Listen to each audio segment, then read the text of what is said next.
Hey everybody, welcome to the channel. So Maggie called me while I was at work the other day and told me that this toilet started running and wouldn't shut off. She had to jiggle the handle and play with it to get the thing to quit trying to fill, basically. So it was running on.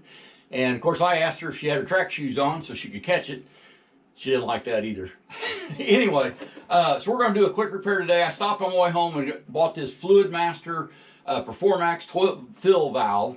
And this should be about a 5-minute job. And I just wanted to show it to everybody in case you had this. There's no reason to call a plumber. So let's check it out. So the toilet is not running right now, but let's go ahead and give it a flush and see what it does. So let's take the toilet tank cover off. And then let's go ahead and flush it since it is full of water and it's adjusted properly and see what it does.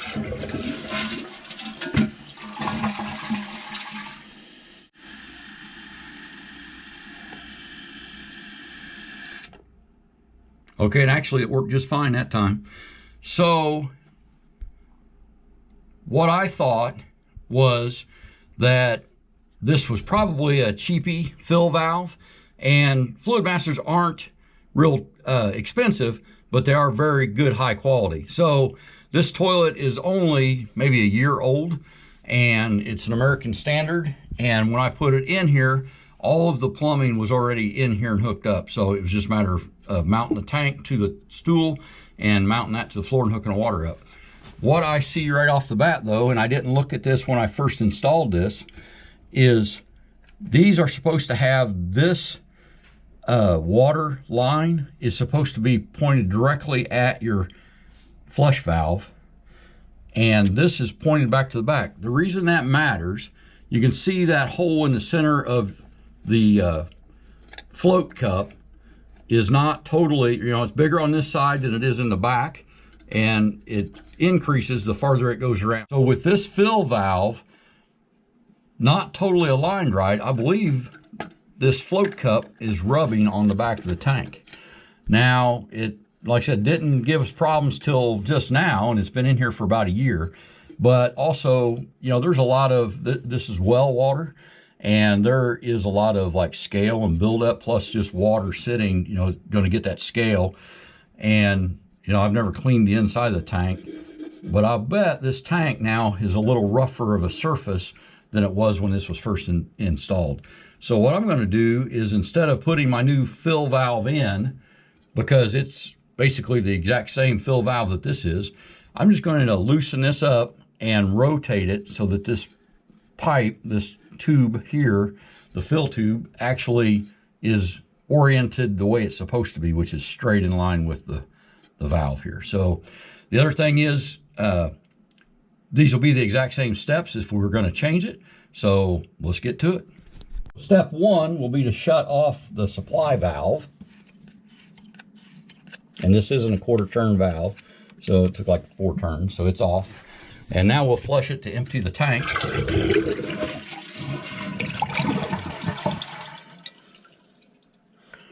Okay, and there's still about an inch of water in the bottom of this tank, so we're going to take a wet dry shop vac that I've removed the filter from and suck the water out of this tank.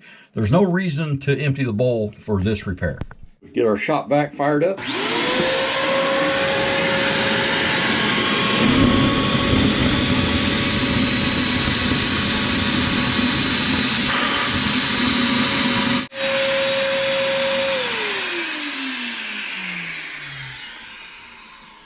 Now that the bowl is empty, we'll go ahead and move this fill valve. I've went ahead and shut off the valve, and I've emptied the water out of the tank with the shop vac, and I've thrown down a towel just in case there are any drips that come out of this, although I don't expect there to be.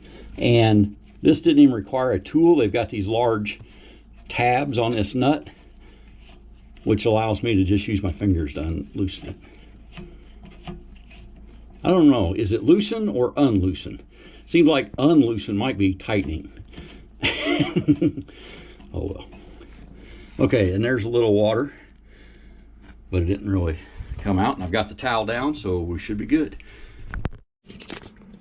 Now then, I'm going to loosen this nut, which will take a channel locks, and I'll go ahead and get that off, and we can adjust our fill valve.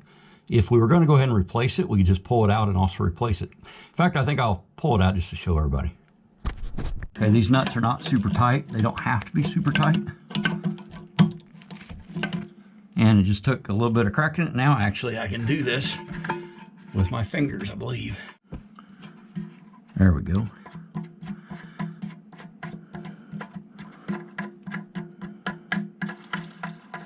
Okay, so the nut is off. Now then, I'm going to go ahead and just remove that, but I think all that I actually have to do is rotate it just enough to line that up. But I'll show you so that in case you need to replace your fill valve. So that hose on this one was around back. That hose was around back, and I just need to turn it so it's straight. That'll put the smallest part of that fill cup float not rubbing on the tank. I'll go ahead and remove this.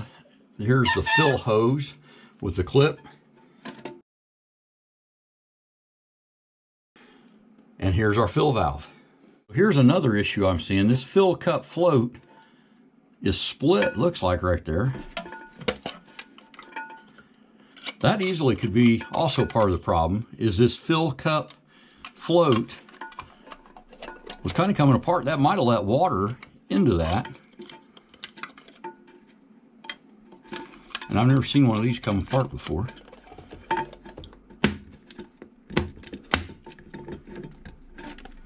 Okay, that may have been the problem right there. If this wasn't completely sealed, it might have been letting water into that.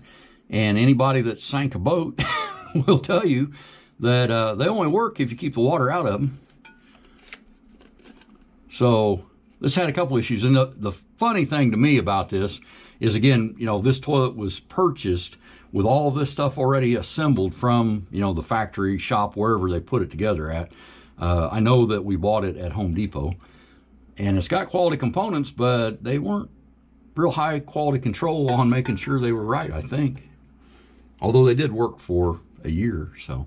So in the instructions, it'll tell you that this fill hose, the barb for that, the pipe for that, needs to be pointed directly at your flush valve, and this one was not. So I'm going to go ahead and put this back in and see how it does. Now that I've corrected the fill cup and also the alignment of this.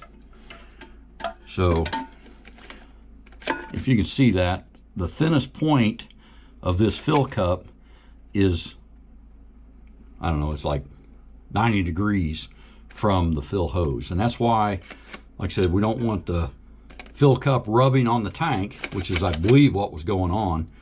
And then also, obviously, we want the fill cup to not be falling apart. So let's go ahead and put that back on. And we'll get it pointed correctly. And I'll snap my drain, or my fill hose, back in place. Now then, I'll tighten that nut up so that the alignment stays correct. And just looking at it, it's not rubbing on anything right there right now. Let's put the nut back on.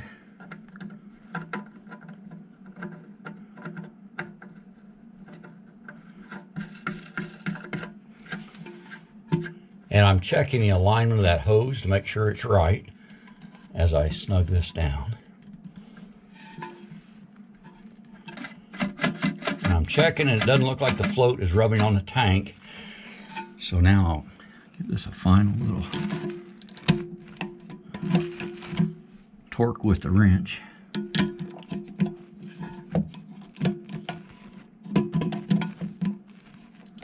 Okay, and that should be tight enough. Check my alignment again. And at this point, that fill hose is lined directly up with the fill valve, or flush valve. So let's put this back together and see how it does.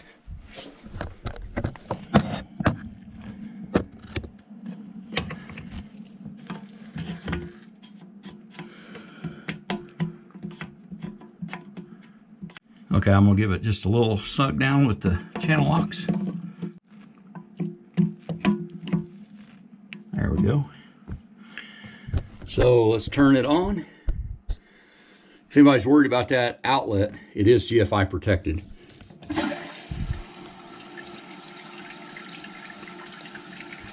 So we've got our fill valve, or supply valve, turned back totally on. Nothing is leaking there that I can tell. Let's dry it off. Seems to be totally dry. What I'll do, this is a trick to learn, since we're in the bathroom, you can either take a paper towel or just some toilet paper and throw down here.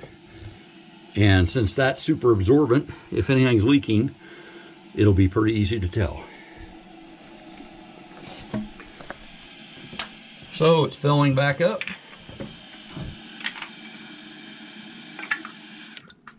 And it shut off.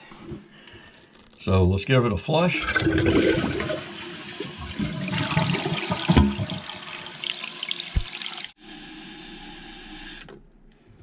Awesome. So that was a pretty easy fix, and actually $0 in parts. I have a new Performax toilet fill valve that will be put in the barn, and if I need one, I've got it. So I'm not going to bother returning this one. I think it was like $10, and I got it at Walmart on my way home. So this will just now be spare parts, which are always good. We live about 25 miles from the nearest place to buy anything, and having a few spare parts around is always a good idea. And put the tank lid back on, and this job's finished. Okay, and I just looked, and there is nothing leaking. So our toilet paper is dry as a bone. This job is done, and I've got a spare part for next time I need one. These things go out every once in a while. This one, it says it has a 10-year guarantee. When Maggie told me that the toilet was running on, I knew that everything in that came from the store that way. So I just assumed that it was probably a cheapy fill valve installed, which most of the less expensive toilets do have. This is American standard, so it doesn't surprise me that it came with a Fluidmaster, but it did surprise me that they didn't totally have it installed the way that even the instructions on this say. And then that float cup being kind of, not assembled correctly very much surprised me. And I'll bet that, as well as this then rubbing against the tank because it wasn't shaped exactly right, is exactly what this problem was. So thanks a lot for watching. Have a great day, and don't be afraid to do these projects yourself. You may save yourself a ton of money and learn a few things along the way. I know I have. See ya.